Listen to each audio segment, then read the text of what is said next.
আমাদের সংস্কৃতি, আমাদের সংস্কার সর্বদা থাকবে আমাদের সাথে। ভারতের মহান গ্রন্থ আর কাব্যের সম্পূর্ণ সংকলন। সাবস্ক্রাইব করুন তিলক। প্রত্যেক নতুন নতুন জন্মে আত্মা শুধু নতুন নতুন শরীর তো বদলাই, বরং প্রত্যেকটি জন্মে ওকে যে শরীর দেওয়া হয় ওই একটি শরীরও ও ওই জন্মেই বদলাতে থাকে। এই কথা আমি বুঝতে পারলাম না কেশব। কেন কি এক জন্মে মানুষকে তো একটা শরীরই প্রাপ্ত হয়? না, একটি না, অনেকগুলো শরীর দেওয়া হয় একই জন্মে। আমি এখনো বুঝতে পারিনি প্রভু। আমি বোঝাচ্ছি। মনে করো নিজের ছোটবেলা, ওই সময় অর্জুনের শরীর কেমন ছিল? একজন বালকের।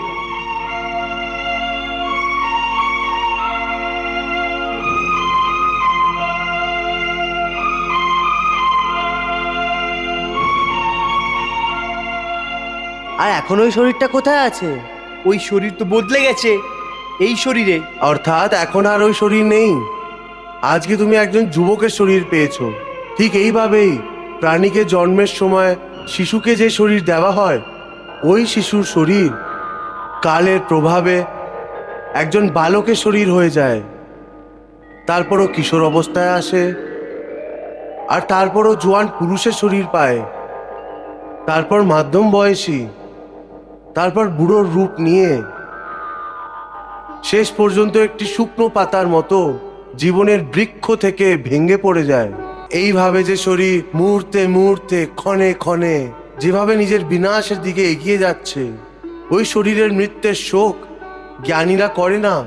এই রূপের জন্য শাস্ত্রতে বলা হয়েছে যে কৃষ্ণম বন্দে যদ্গুরুম। ফুলের মতো আমাদের শরীর নিজের প্রকৃতির কারণে জন্ম নেয়, বাচ্চা হয়, জোয়ান হয়, তারপর ওই জোবানি শেষ হতে থাকে, যাকে বৃদ্ধকাল বলা হয়। আর ওই বৃদ্ধ শরীরকে যখন আত্মা ছেড়ে দেয়, তখন শরীরের মৃত্যু হয়ে যায়। কিন্তু ওই আত্মা কোথায় চলে যায়? শরীর ছেড়ে আত্মা কোথায় এবং কি করে বাস করে? পুরনো শরীর ছাড়ার পর আত্মা নতুন শরীরে বাস করা শুরু করে দেয়। কোনো শিশুর শরীরে চেতনা রূপে হয়ে এসে যায়, তারপর আবার ওই চক্র আরম্ভ হয়ে যায়। তারপর ওইভাবেই জন্ম নেওয়া, হাঁটু গেড়ে চালা, উঠে চলা, আবার চলতে চলতে পড়ে যাওয়া, এরা সবাই শরীরের কৌতুক। এইটুকু কথা যদি বুঝে নেবে, না তো তোমার কারোর মরার শখ হবে, আর নাই তুমি মৃত্যুকে ভয় পাবে।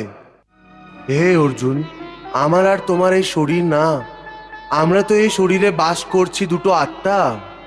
এই শরীর তো শুধু আমাদের রথ, আমরা ওর স্বামী। রথ ভেঙে গেলে স্বামী ভেঙে যায় না। ওইভাবেই শরীরের সূক্ষ্ম এবং দুঃখ আত্মাকে সূক্ষ্ম আর দুঃখ দেয় না। Hare Krishna, Krishna